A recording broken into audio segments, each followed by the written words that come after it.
All right, guys, I am rolling, and I am with one of my dearest friends and filmmakers, Ryan Little, who is such a good guy. He taught me through actions that I should never fire a gun. Uh, that was, and you know what? Since that time, I've never fired a gun. Well, it's not that you shouldn't fire a gun. It's Yeah, just I shouldn't put you in a movie firing a gun if you've never fired one before. That's yeah, that's really what the lesson is. that's what the lesson is. Hey, you are a very capable person to learn. You're an extremely good snowboarder. I mean, a very uh, good snowboarder. So I know you're capable of learning yeah, really hard things. So if you went, maybe go with Corbin Allred or yeah, something, he could teach you. You could get very good at using a hand weapon or something in a movie in the future. But future. when I did Outlaw Trail, I Yeah, just assumed everybody knew how to shoot a gun, and I you think were absolutely terrified of shooting that 22. I was terrified, and it was also freezing. My hands were cold. Hmm. I couldn't pull the thing back to save my life. It was embarrassing. It was embarrassing to say the You least. couldn't pull. What was it? The thing? The thing you couldn't pull the thing back? Oh, it wasn't the trigger. It was the what was the thing with your thumb? Hammer. The hammer of The the hammer. pistol. The hammer. I could not do it because I kept trying to do it with both hands, and you're like, dude, just do it with your one thumb, and I'm like, my hand can't do it right now. Oh, and the thing was, dude, by that time everyone knew of your name. Like in Utah, you were like the big director, and I really was so honored to be a part of this. And I'm like, I'm grateful that they think I'm Bolivian and I can be a part of this. So Well, you're not far away. We can't. We think that you might be a Bolivian for I might sure. have been a Bolivian, and so I was so honored. I was so excited. I know I didn't have any lines, but I was definitely featured, and Yeah. people made like a huge deal. So I was like, oh my gosh, Ryan Little, he's the legend, and I couldn't shoot the gun. But you know what? It worked in We the movie. It's all right. it worked in the movie. John Line edited that scene really well, cut around a lot of stuff. But the point is Ryan, you've been a great friend, and the thing I want to like actually tell the world is not only like I remember like during the times, and we'll get more into this, but when we were doing like all these movies and everything, you were always so gracious to everybody. Like just you were so kind, you were so nice. Always helped people out. I remember specifically the time that we went snowboarding. We were on the lift, and there was this other guy like sitting with us. Do you remember him? I don't know if you remember him or not, No, but I'm laughing about something I'll tell about well, this. don't worry, we'll get into that too. Tell, tell this part first. Yeah. We'll tell the inspiring part first, and then we'll talk Yeah. about the other part. But anyway, so this guy, he wanted to get into like maybe acting, filmmaking, and stuff like that, and you were just so gracious to him and gave him some great advice. And I talked a little bit about acting, and then talked about filmmaking. So that was you talked about filmmaking, so it was great. But Uh, now that you were laughing about the other part, we might as well talk about it. well, the two things I want to say. Yeah, please. The first thing is that I got into snowboarding. I got into snowboarding in the late '80s when it was first coming out. In fact, I was one of the first people ever to snowboard at Whistler Blackcomb in British Columbia. I Are you remember serious? we were on there, and a lot of people had never seen a snowboard before, and so so I had continually snowboarded through the years. And back then, if you could just pull off a judo air or even a 180, you were like, whoa, that blows my Dude, mind. yeah, Right for now, sure. that's nothing now. But anyway, um, I went snowboarding with you, and you just kicked my trash. You were like, it was like you were like 1,000 times faster and better than me, and I'm just like, maybe I need to retire. No, So anyway, we get to the bottom of the hill, and yeah, all I'm doing is taking the buckle off my boot to get on the lift, and I fall forward. I yeah, caught my thing on, I don't know what I caught it on. And yeah. I fell forward, and I came down, and my hand must have been closed, and I had close to my ribs. I bruised my ribs, and they were sore for 8 months after that. What? Just 8 months? just just from just doing that. I wasn't doing an awesome aerial, Dude, wasn't shooting through some trees off a rock. No, yeah, no, just unbuckling my boot and just boom, And I thought, wow, dude. I That need to I need to stop no. snowboarding or The something. thing I'm was bad like, at it. it was at the lift line, right? Because we were about Yeah, to get on the lift yeah, again. yeah. But the lift line, I mean, it Yeah. was, yeah. So that was the real low point of our snowboard trip. Dude, Just like this. you know what though? I gotta tell you, like the thing with snowboarding I've discovered is as technology has changed as far as like boards and stuff goes, Yeah. techniques have also changed. You know, like because when I first started learning to snowboard, I started doing it a certain way where you're like kind of kicking your back foot in and out and all that stuff. And when I started teaching, my boss was like, "Okay, I need to let you know you've been snowboarding wrong the entire time." And I'm Yeah. like, "Wait, what?" And so he taught me a technique which was totally different than anything I ever learned in the past. Completely different. You And taught you taught it to me on the day, and oh, did I? I had been snowboarding for like 15, 20 years, and I Uh, had never learned it. And I'm like, what? yeah. Well, dude, I was blown away too because it was all about like using your edges a certain way and like bending your knees and stuff. And it's And all about timing. just opposing your feet like that, Yeah. how the board would react. I've Yep. never even thought of it that way. I've always Mhm. been using my body, and all you have to do is just barely move your feet, and all of a Yeah. sudden it just reacts. And I'm just like, how did I not know that? Dude, me too. Like, and the thing was, when he was teaching us how to do that, he was like so smooth, like turning back and forth, and I'm like, what? And so, you know, it took me like I had to buy a new board that was like a little bit better for this type of technique, and then I started practicing, and in that year, like I improved so much, and it was like a lot more enjoyable because I'm like, oh my gosh, like I have like a lot more control. But you know, it was fine. It was fun, but it was just like one of those like, hey, you know what?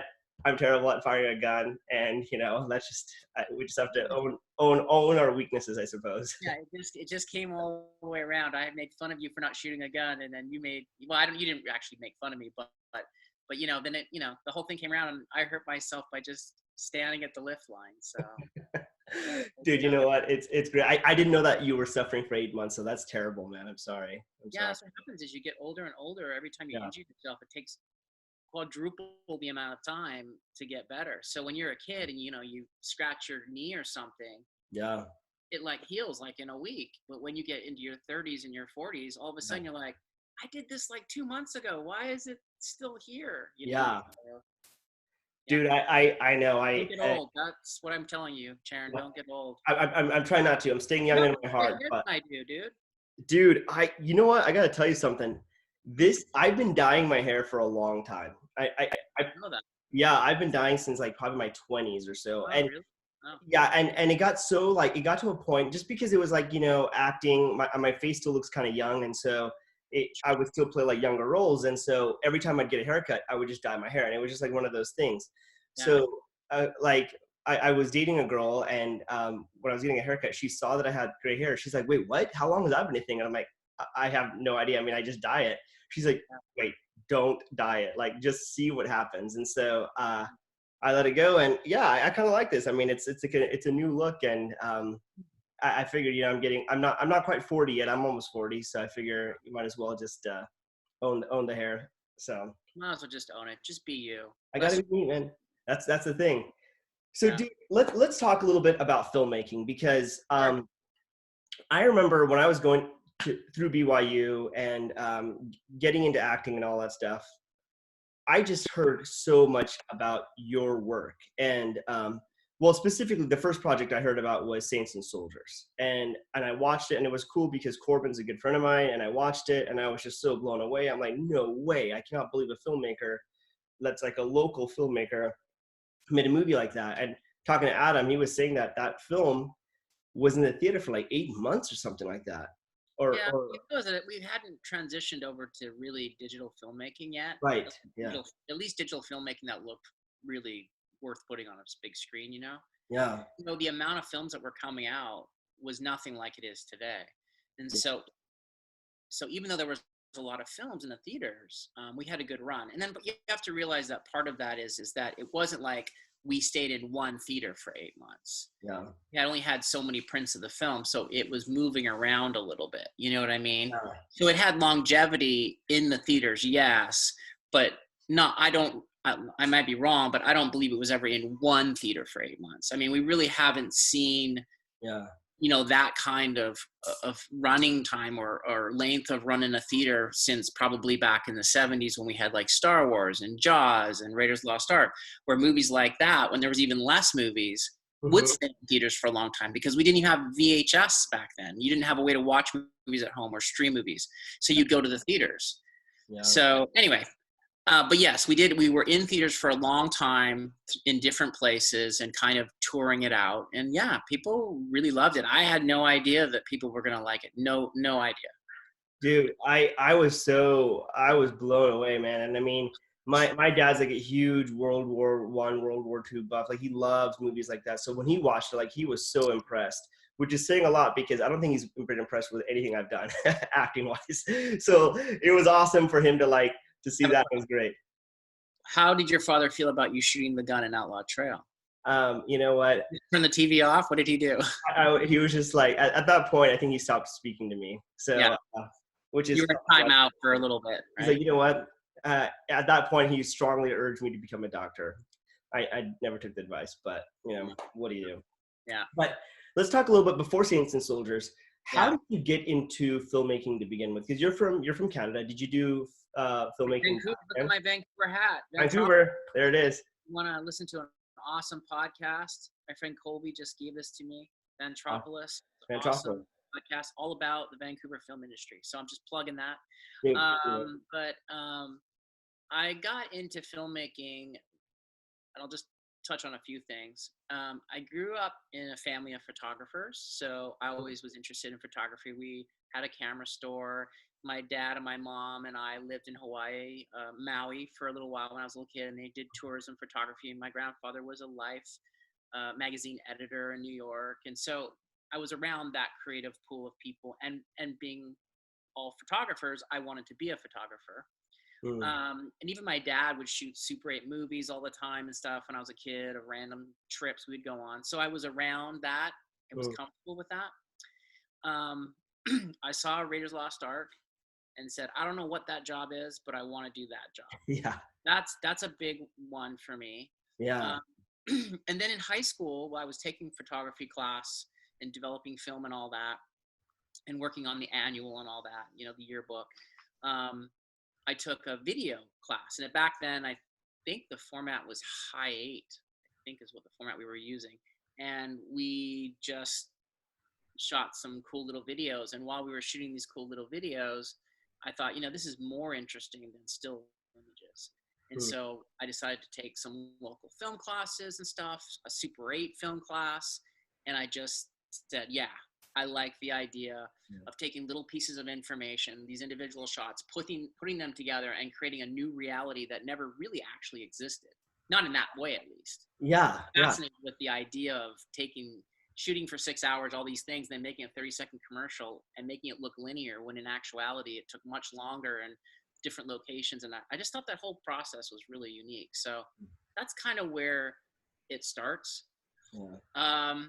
Then film school, of course, where I was planning to be a cinematographer, and I just shot a ton of films for other students on 16 millimeter, a little bit on 35. Towards the end of school, we started getting into digital a little bit. We started getting into mini DV tapes, and that was kind of fun and cool too to try. That didn't quite look like film, but it was still fun to shoot on. Yeah, it was like I remember I owned like a Panasonic like DVX 100 or something like that. It was like one of those first cameras that had come out, and it was just and it was like kind didn't look like film, but it was like 24p and it was pretty close. So yeah, it still looked cool, but you had to create something that supported the format. Yeah. Like Danny Boyle did 24. Was it 20? 20 days later. Yeah. I mean, that was shot on mini DV, and yeah, today it looks kind of not great, but the story is so good and so interesting that people were really excited to see a movie shot on mini DV on a big giant screen. I remember I went and saw it and thought, wow, it looks really grainy and stuff, but I bought into it and stuff. Yeah. So that's when I realized that digital was going to continue to grow and become what it is today. So well, it's interesting because there were so many film diehards that are like, oh, film won't die, and I know there's still movies being shot on film still, which is awesome. Christopher Nolan's a big film guy, guy, right? Quentin Tarantino's a big film guy, and film's a lot more expensive. It just is. I mean, back when I was first directing films, your budgets had to be a lot bigger than they were today because there was a lot of cost in processing, a lot of cost in cutting the negative, and a lot of cost of making the prints and all the other things that went into the actual film. You had to make work prints, and then you had to color those, and it was very expensive. Yeah. Now all that cost is gone. So now the level of entry is so much lower now. Yeah. And that's why we have a million more films and filmmakers, Options. Yeah. because those doors have been open and people can tell their stories and be creative without having to worry about that high expense to enter into the world of filmmaking. Yeah, that makes so much sense.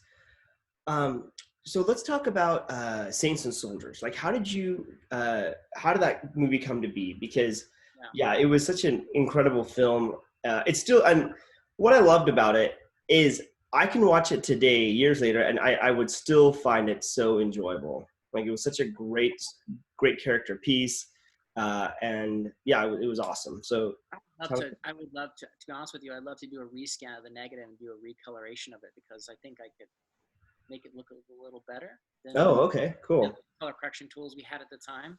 Yeah. But that's just on my bucket list, my wish list of things to do for fun. Yeah. But so the way that movie became to be what it is, so while I was in film school, I was being a cinematographer and fully intending to be a cinematographer. And I, while working at the student facility, because I wanted to learn about cameras, I was learning about the cameras and not renting them out, but lending them out or giving them out to the students to use. I was prepping and cleaning them and making sure they worked. And while I was there, I found some old film, some really old film. And I asked the person, Matt Hamilton was his name, great guy, probably my best film teacher I've ever had. Even technically he wasn't a film teacher, but he really was my film teacher. Yeah. He said, well, that film is super old. You should, shoot stuff on it for fun or whatever. Who knows? It might not even develop properly, whatever. Yeah. So I shot this funky, weird documentary with Topher Clark. Okay. The actor who's in Sally Carmichael, and you've probably been in other things with Christopher Clark, right? Oh, yeah, for sure, yeah. Yeah. So he was a friend of mine, lived close to me, and I said, hey, you want to do a weird, quirky little documentary video, like a Waiting for Guffman type thing or something? I said, we can't officially rent the gear out and do it. Like, we can't take the gear out of the facility, but I'm here working, so let's just film it here. Yeah. So we filmed it there, and we were just messing around, and I put it in a film festival, and a guy by the name of Blair True, who's a fantastic director. Yep. Sorry, there's a big truck outside. No worries. Fantastic director. He was a judge at this film festival and saw it and said, I don't know who made this film, but I need to meet this kid. And he tracked me down, and he said, listen, I'm aware of who you are. I've seen some other films that you shot. You certainly know what you're doing, and I think you're talented as a cinematographer, but I just watched this movie Auteur that you made, and I'm telling you, you need to direct. And I'm like, but I didn't go to school for directing. And then he's like, yeah, but you did, because as a DP, you have gone and worked with so many different directors and seen what good directing is and what bad directing is. So technically you've had more training than most of the directors you've worked with. And I said, okay. Oh, okay. I never thought of it that way. Yeah. Yeah. So I promise you, we're going to get to the, don't worry. This is amazing. I'm like riveted. Edge of the seat, man. Yeah. So then what happened is, so I have a grandfather who served in World War II at Pearl Harbor. And so I was kind of always intrigued by World War II. I liked the movies.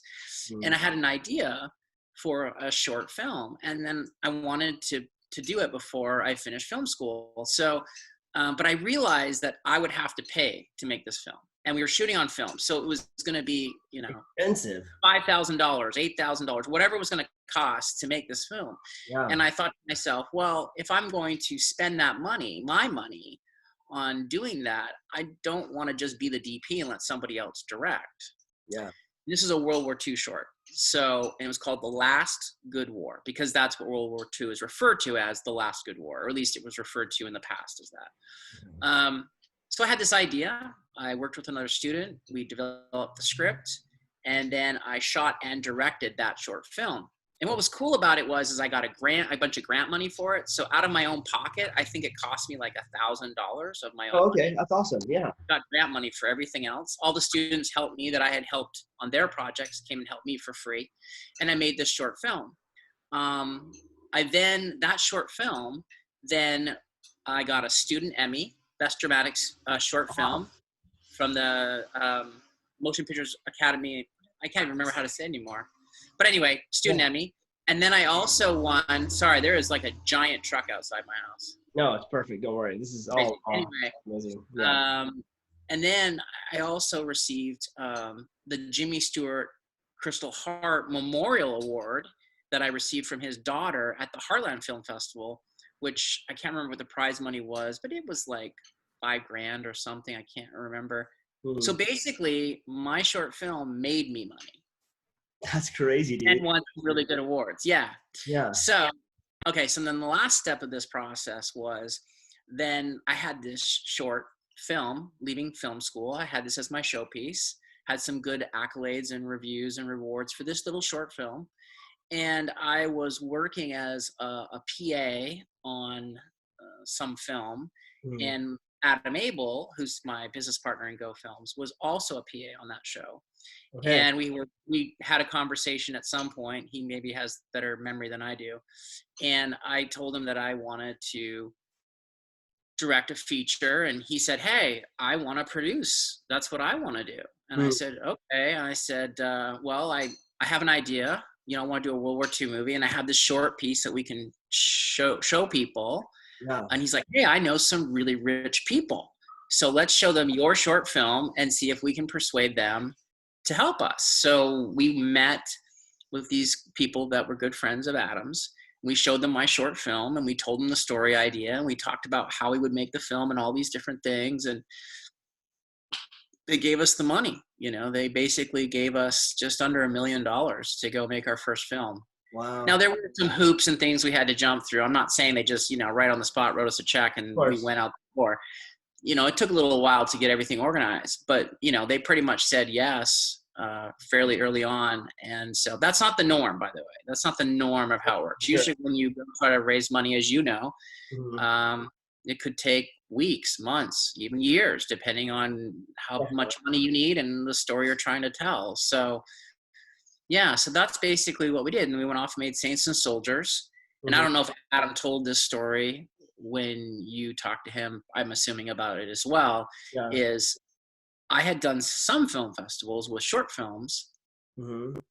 And Adam said to me, well, should we enter some film festivals? And I said, yeah, we should do that. Mm-hmm. And he said, well, what's your experience with that? And I said, well, you don't get into most of them. So, let's say we want to go to 2 or 3. We should probably enter like 15, 16 film festivals, maybe something like that. Maybe 2 or 3 you'll get in. Is that right? And we'll get into 2 or 3, maybe more. I don't know. And he says, okay, we did that. So we did that. We entered 16 film festivals. Well, we got into 16 film festivals and we won film festivals. What? Are you serious? Yeah. No, I didn't know that. So you won all 16 of the films that That's unbelievable, dude. That's great. Yeah. And then we went back to the Heartland Film Festival where I had won with the short film, and we won the $50,000 grand prize. So that was great. And the other thing that's cool about this, this is I think I get bragging rights on this. You do. Paul Feig, who's a fantastic director, and he did, wrote a lot on Freaks and Geeks and The Office, and he did Bridesmaids. Yeah. And then I can't remember the movie he just did with Blake Lively. And do you remember? I have to ask a question to my off-screen expert here. No, please. Which one? Age of Adeline? Age of Adeline. One where she's blind? No, it's the one. It's the favor one with Kendrick. Like a simple request or something like that, or a simple favor or something. Okay. Yeah, Anna Kendrick and Blake Lively are in a movie. Anyway, Paul Feig directed that, which was very successful, and of course the reboot of Ghostbusters. The thing that's funny about it is that he was at a lot of these film festivals with a movie called I Am David. And it Okay. was a very good film, very serious film, much different than what he directs now. Mhm. But what's cool about it is it's fun to say that my film beat Paul Feig's film because he's a huge director now. So it's cool, to be able to Oh, say dude. that Right. Paul Oh, Feig and Adam and I went like this, and we won. and you So won. Did you get to meet him? Did he see your yeah, film? Oh, well, we would see him at a handful of festivals because he was going to a lot of the same festivals. So as time went on, his expression when he would see us there would become more and more like, oh, I was hoping I would win this one. not not these Uh, guys again. Oh yeah, man. that's kind of cool too. So Dude, that's amazing. I mean, yeah, that's crazy. And it must have been such a great feeling for you because it's like you said that you didn't know how if people would like it or not, right? Like you were no, I didn't. In fact, I when people would ask me, "Do you think this is a good movie?" I'd go, well, I think it's watchable." I'd seen it way too many I times, know, I dude. I too many know. times. I had no idea, Yeah. but I put a Yeah. lot of time and energy into it, and had a lot of passion for it, and so it was great. I have great memories of that movie. All the people were great. Jared Hess, who went on to do Napoleon Dynamite and Nacho Libre and Masterminds and all the great things he's done. He was the camera assistant on that with his wife Jerusha. I mean, it was a great experience. Great people. Corbin, of course, was in it, and he was fantastic. And he knew how to shoot a gun, which was great for the movie. Okay. He didn't know how to snowboard though, right? He didn't need to know how to do that, right? For the Oh, movie. I don't think he knows how to snowboard. Yeah. No, but he can shoot a gun. Maybe Yeah. you guys could do a trade. Maybe you could do a trade. He could teach him how to snowboard, and he could teach you how to shoot a gun. See, Corbin though, he's just so talented. Like he's a professional clogger as well. A lot of people don't know that about him, And Yes, that's true. he's Yeah. like he could probably get on a board, not ever snowboarding, and like be far better than me. So I think he can just get on a snowboard and just clog on the snowboard, clog on the which board. would be kind of just more weird than cool. That's my takeaway. I would say so too. But But I will tell you this: he Yeah. is a very good clogger. And when we went to the Heartland Film Festival, he came with Adam and I.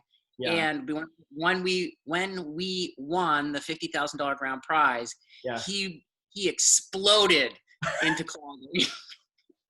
Like him and the limo driver just in the middle of the street clogging. It was like insane. No, So- dude, that is there you go. fantastic. I mean, Good dude, I don't know. I would interview him, ask him about like, have you ever like gone to a film festival and started clogging because you won? Yeah.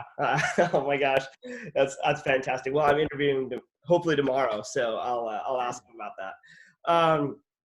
Dude, that's amazing, man. I mean, and you guys deserve it. It's like it's a cool story because, well, there's a couple things I really liked, and some ideas popped in my head as well.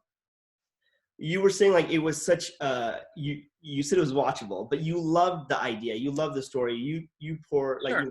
blood, sweat, and tears into it, and so it was really cool to see. Hey, here's something that like I really worked at, and it was well received. It was fantastic. It's interesting. There was a producer. He's passed away, but his name is Jake Eberts. I don't know if you know who Jake Eberts is, but he produced some big movies. He produced Chariots of Fire. He produced A River Runs Through It. He was Robert Redford's producer for a long while. Yeah. So he produced a lot of stuff. Those are both great films. Yeah, great films, and he's also a very, very like just a good, gracious guy. And he used to have a cabin up at Sundance, and I used to work at Sundance, and I would deliver stuff to him all the time. And so he knew I wanted to, get into filmmaking and acting and stuff. And so any chance he would get, he would always like pull me aside and talk to me and give me advice, which was super cool of him. Yeah. And he was talking about like different projects that he's done. And then he said something which was so insightful. And he said, Charan, when you make a movie or whatever you decide to do, make sure like you're doing it because you genuinely love it. Like, don't do it because of the money. Don't do it because, I could potentially make a lot of money on this. Yeah. And he said like, he's like, I've had a great career. I've done some really fun projects, but there is one movie I did that I produced solely because of the money. And I didn't want to do it to begin with, but I was convinced to do it. My kids convinced me to do it, and I did it. And he's like, and I did not have a good experience, and it didn't do well. And I'm like, oh shoot, man, that's terrible. And then I'm like, well, what is the movie? You can't just like leave me with that. And I think it was like Mario Brothers or something like that. It was one of those movies that came out, and it just didn't do that well. And he said, but his heart was never really in it, And I think that's really good advice for all of us, because it's like making a movie is no joke, and there's like so much energy and effort and stuff that goes into it. And as an actor, I have just like a certain amount of time that I'm putting into it. But like, whereas someone like you, that's a director who, you're in it from the very beginning, you're in it till the very, very end. Like, it's a long process. And I really respect that. Like, you would put so much effort into it, and then to see it succeed that well, that's amazing. Yeah, go ahead. No, you go ahead. I was just gonna say, you as a director, it's a long ride, and so sometimes you have to pick jobs for the money, because you have to support your family, and that's what you do. Yeah. And sometimes I think people will get on me sometimes, like, well, why'd you do that? That's not a good film. It's like, well, you know what? I have to pay for the house I live in. I have to feed my family, and this is what was available to me as a job, And I help people understand that not every time, especially at the level that I'm at, you sometimes you have to take what's available. Yeah. When you're Spielberg, that's not an issue, but that's a very small percentage of filmmakers in the world that can pick from whatever they want, So you have just, those of you that, wonder why directors pick certain projects, sometimes it's because they just need to provide for their families. Yeah. But you're right, it is a long ride. And when you are able, to pick the movies you want to do, you want to pick ones that you're passionate about, and you want to pick projects that you feel other people will feel good about, that it'll be beneficial to them, hopefully, that you're going to have fun making that film, and that it isn't going to affect you in a negative way while making the film. Like, I don't really like horror movies. I'm sorry, there are good horror movies, and I will watch a good horror movie occasionally because they're well made, no question. Yeah. But when it comes to making one, I'm not interested in being in that dark place for 8 months to a year. It's not good for me mentally. So I'm not a good horror filmmaker, even though I appreciate cutting in and out. I'm sorry, you were frozen for a second, but I think you're back now. Yeah, you're back. You're good. Yeah. Okay. So you're saying horror movies. What part? I heard everything, but basically you were saying, like, you don't enjoy the dark place you get into when you make a horror movie. Well, like, for example, like, if I don't have to work on a horror movie, because, obviously horror movies are very dark material. Mm-hmm. If you're going to live in that world, making all those choices and editing and all that, and be in there all the time, nonstop for 8 months, it kind of wears on you, at least for me.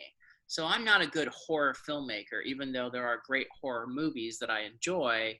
I don't mind enjoying something for, say, 2 hours, and then walking it away and going on a bike ride, or watching something different, or reading an uplifting book, or doing something with my family. But I just don't, like living in those dark places. So when I'm able to choose what I want to work on, I try to find things that I'm going to enjoy the process of it too, I guess is what I'm trying to say. Absolutely. And that makes complete sense. Like I've even as an actor, like I've done like a couple of horror movies, and I mean, it's fine because it's like, I only have like I only have certain pieces in it. And even when I'm making it, it's kind of funny to me because I'm acting all scared, and then like right as I'm running off the camera, like we're all kind of laughing because it's kind of a process. But I would have to agree, because it's like I definitely enjoy the process more when it's like a story I'm really passionate about, because then there's a lot more that goes into it, and I feel like I'm committed to a lot more, as opposed to doing a job for like just a paycheck or whatnot. But you're right, you need to provide, and so it's very important.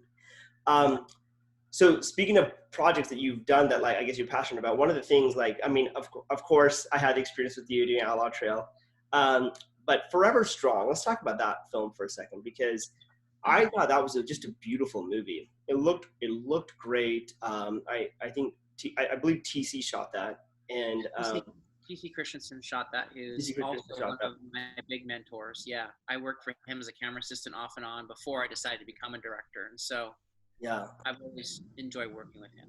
Yeah. So tell me about that film and how did that come to be? Because yeah, I really enjoy that film. Well, I think that film, came from people seeing Saints and Soldiers and some other things I had done, and I shouldn't say just me, also Adam Abel too, but had seen our work and said, hey, we have some movies that we would like to make that we are passionate about. We'd like you guys to help us make those films. Yeah. And so Forever Strong was one of those films, and it was based on a true story of Larry Gelwicks, who was the coach of the Highland rugby team in Utah, a great motivational speaker and coach, and it was just a great story. And one of the great things about this high school rugby team is rugby's not a big American sport. Yeah. I mean, there is a league for sure, but it's not like football or popular American or baseball, like big sports. But there's still people still play it and love it, especially outside, in Canada and in, South Africa and, Australia and all these different countries. But anyway, what was cool about it is they had this high school team that had this insane record of win to losses. And I don't remember now. I can't tell you the number, but I'm just going to say it's something literally like they would only lost like 2% of like the 500 games they played over a certain amount of time or something. It was insane. It was an insane amount of wins. And they would go and play in Australia and these different countries, and people would be kind of laughing like, oh, here comes an American team. They have no idea how to play rugby. And then the Highland team would just destroy them. I mean, not even close, just destroy these teams in countries where rugby was the main thing, right? Yeah, like in New Zealand, they went to New Zealand and they just destroyed this other team. And this is from a country that is their football, that is their baseball, right? So anyway, it's a great story. It was brought to us. We feel really blessed to be a part of it. And it was a great experience. And, the budget was much bigger than anything we had done before. So we had the ability to have some recognizable actors in it: Sean Astin, Yep. Neil McDonough, Gary Cole, Sean Ferris, Penn Badgley, Mm-hmm. Ariel Kebble. I'm probably missing somebody, but who am I missing? But anyway. Neil McDonough's wife. Who was that? Who is that in that? Yeah, Julie. Oh my gosh, I feel so embarrassed that I've forgotten Julie's last name. Oh, IMDb it for you. I can IMDb it for you. IMDb it. Yeah. She was awesome too. She was fantastic. To redeem myself, she was in Doc Hollywood with Michael J. Fox. So at least I can mention a movie she's from. She was also she was also with she was also in I'm terrible. Don't worry. Anyway. No, don't worry. She's fantastic in the movie. We'll say that much. But Yeah. anyway, it was a great movie. It was uplifting. Julie Warner. Julie Warner. Just came to me. Julie Warner, yeah. She's fantastic. Anyway, it was just an uplifting movie. To be honest with you, I think that movie had more, it went further than Saints and Soldiers. Mm-hmm. I don't know if financially based on budget to profits, I would say it's not as successful as Saints and Soldiers, because you spend so much on a movie and then you make so much in profit. So the ratio of what it costs to make, I think Saints and Soldiers is technically more successful financially, Mm-hmm. but I think Forever Strong had more reach, because even when I moved here to California, I remember my son came home and he said, this is really weird. My PE coach said today he was going to show us his favorite sports movie, and it's Forever Strong. And then a week later, he came back and he says, okay, it's getting really weird. My health teacher said that she wants to show us her favorite movie, and it's Forever Strong. No way. Yeah, and he even raised his hand in class and said, oh, I'm in this movie. I'm sitting right behind Sean Astin in this scene. My dad made this movie. And he goes, I don't think she believed me because, it just didn't process in her mind that her student's dad would have made this movie. But anyway, the point is that the movie went way beyond. Yeah. And people saw it. So I think more people are aware of Forever Strong, I think, outside of Utah and places like that than, say, Saints and Soldiers. Right. And the thing is like, whereas Saints and Soldiers, it's an amazing movie, but it's got some pretty hard material in it, you know? And like, I think Forever Strong is probably a little bit more easy for like entire families to consume, I would say. Forever Strong is definitely a more family-friendly co-viewing experience. Saints and Soldiers was designed truthfully as a PG-13 movie, so that at that time we still had a lot of World War II veterans, and there wasn't a lot of World War II movies that were, you know, family safe for, say, a grandfather from World War II to show to their grandkids who are maybe not adults yet. Yeah. So Saints and Soldiers allowed that opportunity for, say, maybe a young teenager to watch a movie with their veteran grandfather or grandmother, I guess, too, who served in the war. And so it fulfilled that purpose, you know. So that's what was so great about Saints and Soldiers, you know. But you're right, Forever Strong is definitely more, let's sit down and watch a movie that's very safe to watch, uplifting, and we can get something out of it. That's definitely what Forever Strong is. Yeah. I mean, I remember being an extra in that film, you know, in Forever Strong. I walked by Sean Astin, India, in like the scene when they're all in the boys' home, you know, and I was just grateful that I didn't have to hold a gun. But you know, that's when you were in the boys' home because you had a gun and were caught at a 7-Eleven for trying to steal a Slurpee and got put in the boys. Yeah, that's your backstory. That's the backstory. And I had the gun. I didn't know how to fire it. You know, I couldn't fire it to save my life. So it was all good. Well, dude, this is awesome, man. I mean, and I'm so glad. And there's so many more projects we can talk about because, you know, even more recently, you shot a film that I was in. I had a little bit of a bigger role. Sally Carmichael, we love you, Sally Carmichael. Which was a lot of fun. It was a very low budget but very fun, like kind of a cute comedy. But I liked your character in that movie. It was fun. He was a fun character for sure, and I was really. Darren Tufts, he was super cool, and he wrote the film, and I was very honored to be a part of that. And I know you didn't direct that one. You mostly just that one. I just DP'd it. Chris Gorham was the director, and of course Adam produced it. Yep. And it was just fun. It was a small, fun little film, and we had a great little cast, and everybody had a good time on that film. And sometimes small films like that are the fun ones. Sometimes when you get more of a budget and things become more serious because more is at stake, you know, stress gets higher and the fun gets kind of lost. So, you know, sometimes the things that are the most enjoyable to make are the things that were done for the smallest amount of money because everyone's there because of passion. Paycheck. I love that. I love that because it is true. I feel like on the projects that I've done, I mean, not like, let's just talk about acting.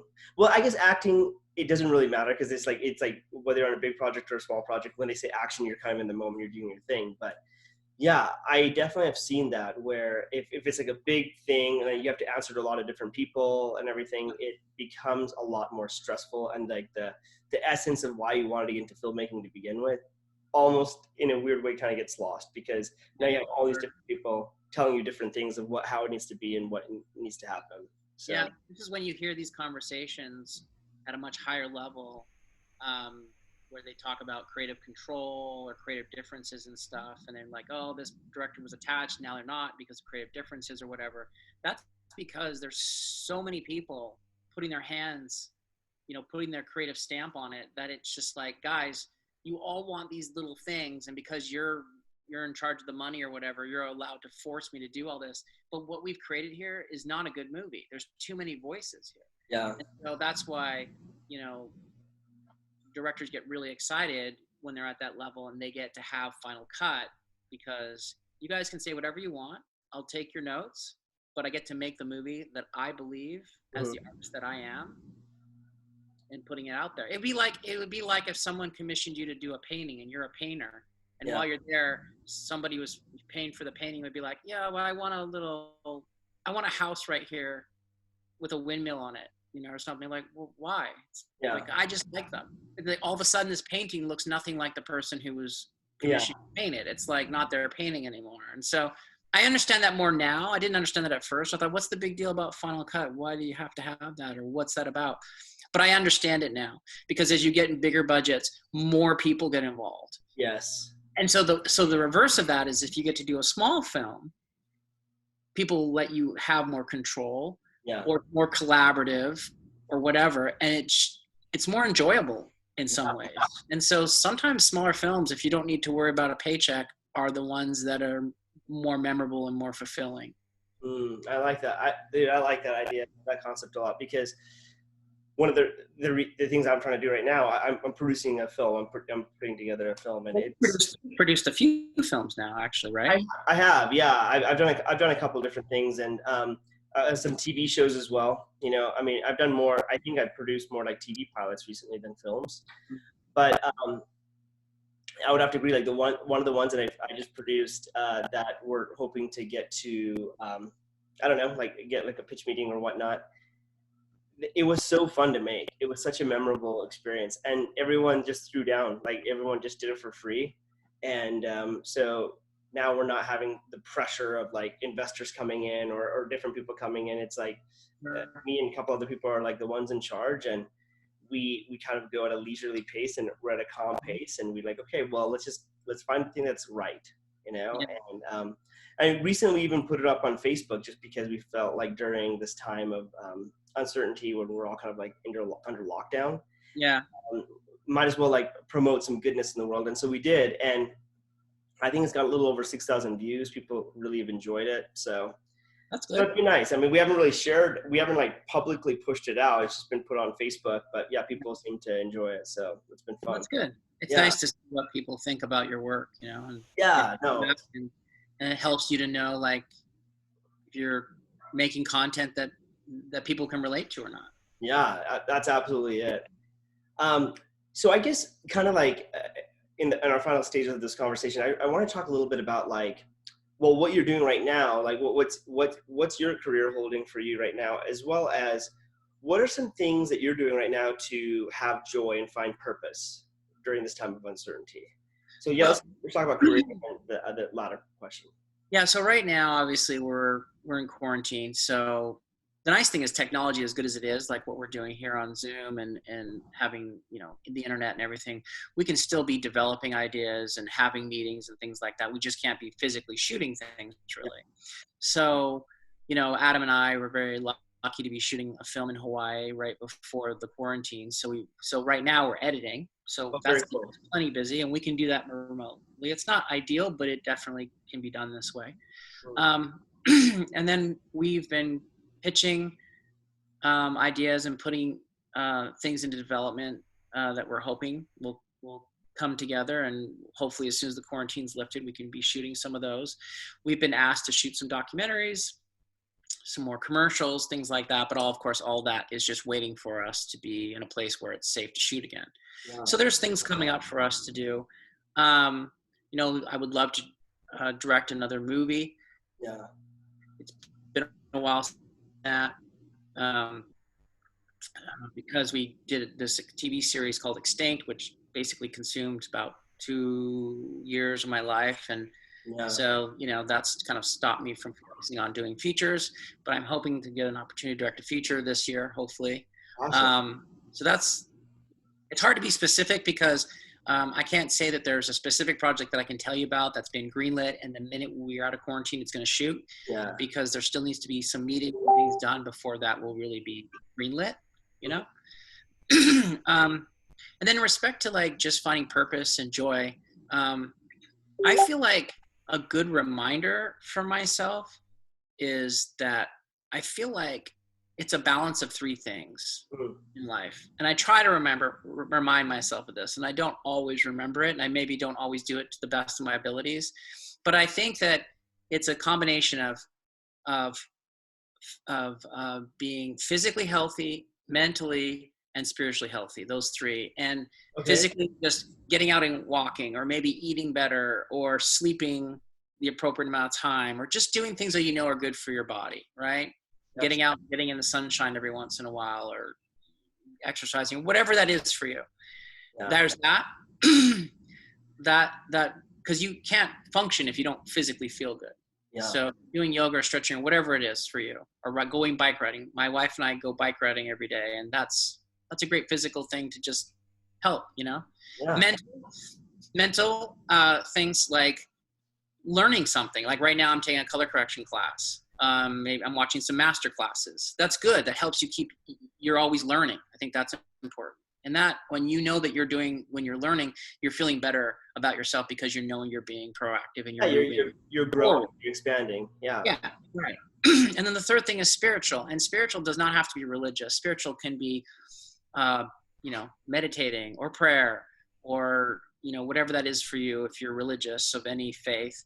Or that might just be simply doing something that's good for your soul, like serving somebody else or helping in some way that you can help. That's good for your soul. And if you can do those three things, then I think you somehow have balance, or at least more balance in your life. And you feel better about that because those three things are all working together. So that's a big part of it. Specifically, as you get older, I think our paradigm or our perspective change and our priorities change. Mm-hmm. And right now in my life, family is more important to me than I think it has been in the past. Family's always been important to me. But what I'm saying is I want to do things more with my family. I want to spend time with my kids. I want to interact with my siblings more. I want to talk to my parents more, whatever it is. Like I want to, and I'm also not concerned about having a million friends. I think there was a time in my life where I felt like I needed to know everyone. Yeah. But now I would prefer to have I have more than 10 friends, but have 10 really good friends that I know I can count on and they can count on me, than to have 1,000 friends that when I see them, we hug and we joke, but beyond that, it's like a surface level thing. And then there's no depth to it. Yeah. I still love meeting people. I still call lots of people my friends, but I'm realizing that quality over quantity brings me more joy. Yeah. And that's a big thing for me right now. And I feel better when I'm picking and making choices for quality versus just having, too many things. It's like watching, it still blows my mind. It's like looking at something to watch on Netflix. There's just too much. Yeah. There's too much options. And the fact is that I have to weed through them to decide what I want to watch is a huge waste of time to find the one thing that I want to watch. And then, you know what I mean? And I hate wasting time. So I always like to, if possible, I try to make choices that are about quality over quantity. So. Yeah, dude, I love that, man. I mean, one of the things that I think I've always known about myself, but as I've gotten older, I've even more leaning into it, is like the power of like a good conversation. Like I love having good conversations with people and just see where it goes. And if it ever feels kind of surface level, or it feels like we're not really, I don't know, if it's just like, oh, hey, how's it going? Yada, yada, yada. And then bye. It's like, I don't feel as much joy out of that. Right. And so, yeah, I think that's absolutely true. It's like, how do you make the most of the time that's given to you, in a sense, right? I feel like Gandalf speaking, but it's kind of like, how do you make the most of the time, and how do you find it to be the most, have like the most amount of quality? And I don't think you have to do a million things. Like before, I was like, oh my gosh, I got to do this project, I got to do that project, and now it's like, no, let me just simplify my life, and whatever that is, I'll do. I agree. And that, like, that alone has made me a lot happier. So I don't know if you know this, but one of my favorite sports to play is tennis. I love going out there and hitting. I never played in school or anything like that. Are you better at tennis than snowboarding? Probably not. I don't know. I'm an okay tennis player. You're like very good at snowboarding. So I just want to get a gauge here, because I have zero interest in playing tennis with you if you're even remotely as good as you are at snowboarding. I'm not even going to touch it if you ask me to play with you. Oh my gosh. Hey, look, I'll tell you more, but I'm an okay snowboarder. I don't do tricks or anything like that. I just like to go down the mountain, but I can go down. Okay. You just said you're an okay snowboarder, which is a complete lie. So are you good or okay at tennis? I really would say I'm okay at tennis. And the reason why I say that, I'm not playing with you. I'm never going to play with you because dude, you destroy me. I can already. No, here's the thing. the reason why I say this is because I'm very inconsistent. I'm very inconsistent. Some days I feel like I'm hitting it really well, and other days I'm like, it's hitting all over the place, and I don't know what's going on, right? Yeah. And the other thing with tennis I've realized is like it really also depends on your partner, because if your partner's pretty beginner, you're not able to like have like a good rally or go back and forth and hit fast, because they're either hitting all over the place and they're very inconsistent, and you're trying to find a rhythm. Yeah, this is why we're not going to play together, because that's exactly. I'm going to become the example of what you're talking about. Yeah. So should I just insert your name in this situation? Just embrace it. Just like, so, Brian, if we played together, This is what would happen. Because you would be hitting it over the fence, and it would be a waste of my time. Wasting my time. I wouldn't have as much joy. No, here's the deal. TC Christensen, you should play with him. He's very good. Is he? Oh, awesome. I'll have to hit him up and see. Continue your wonderful test. Well, but this is what I've noticed with tennis, and this was like a really cool experience, and it just happened to me yesterday, so it's like kind of fresh in my mind. I was getting too involved in the mechanics of it, right? I was thinking too much about it. I was like, okay, so how do I swing like a proper forehand? And I was like trying to do like different techniques and like maybe hit this way, maybe hit that way. I don't know. I was just like kind of experimenting around and kind of doing all these different things. Now, I've never really had proper coaching with tennis. I just played, and I started getting better and better just because of being out there and playing and enjoying it. Well, yesterday, my buddy Landon, he's a good friend, he's a good actor, and he's a very good tennis player. He always kills me. And I asked him to coach me, and so it was me, my friend Jocelyn, and Landon. We were all playing tennis, and he saw what I was doing, and he like just picked me apart in the best way possible. And he's like, dude, the problem is you're thinking way too much. He's like, your body already knows how to do all this stuff. You're just thinking about it too much. I'm like, okay. He's like, I want you to focus on just two things, and that's it.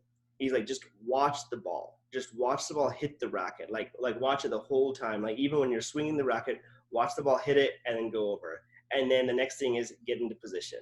Watch the ball hit the racket and to get into position. He's like, don't think about anything else. Yeah, don't think about how you're hitting the ball. Don't think about swinging it, like, a certain, like a weird technique or anything. If you watch the ball, you'll automatically get into the right position for the next hit. And he simplified my game so much from what it was before.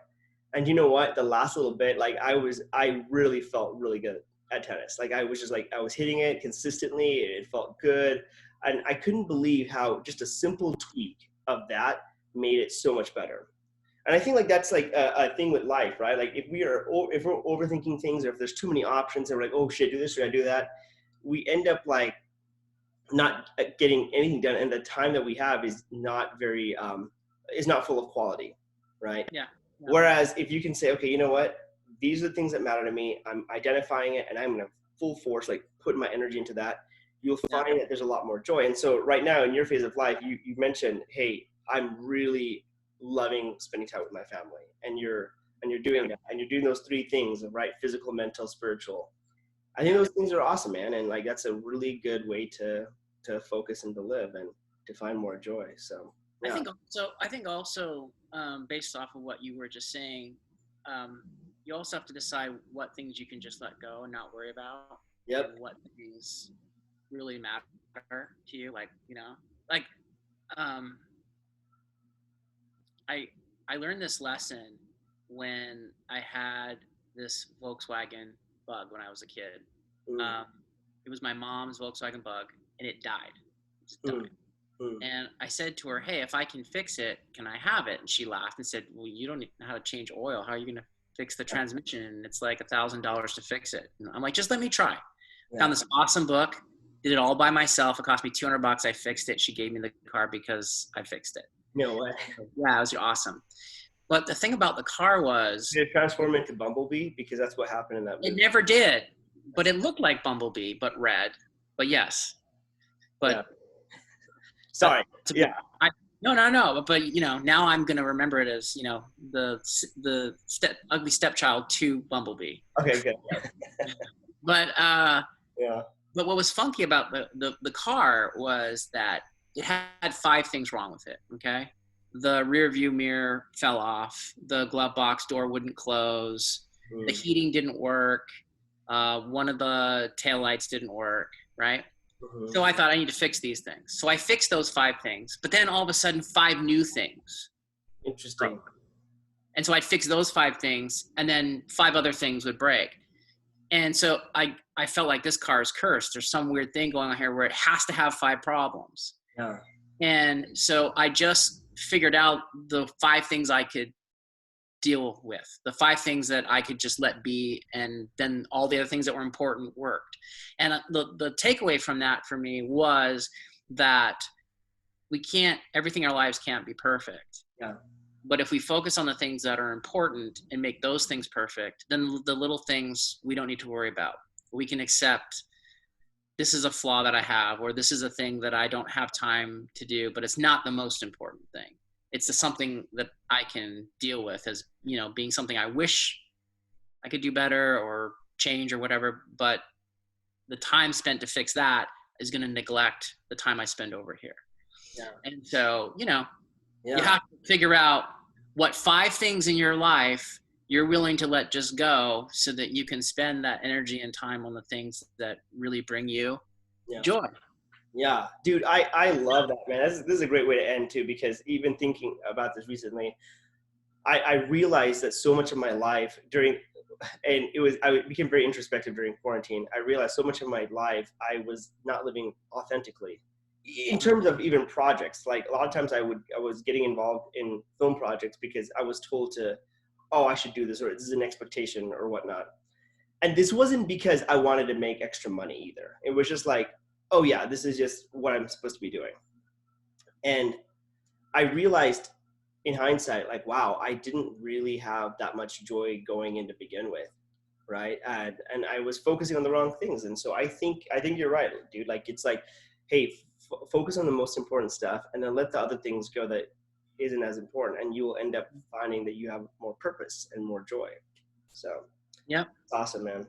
Well, dude, I appreciate you taking the time and talking. I know we chatted for a while and talked about a lot of really cool topics, but no, it's really cool, dude. And I've always admired you from afar, and now as a good friend, and we've been able to talk about different things, and good seeing you. And again, one of the things that I have to talk about again, to tell the world is I feel that there aren't as many people that reach out to me and see how I'm doing as me trying to reach out. And that's okay. I'm totally okay with that. I don't have any expectations or anything like that. People are busy.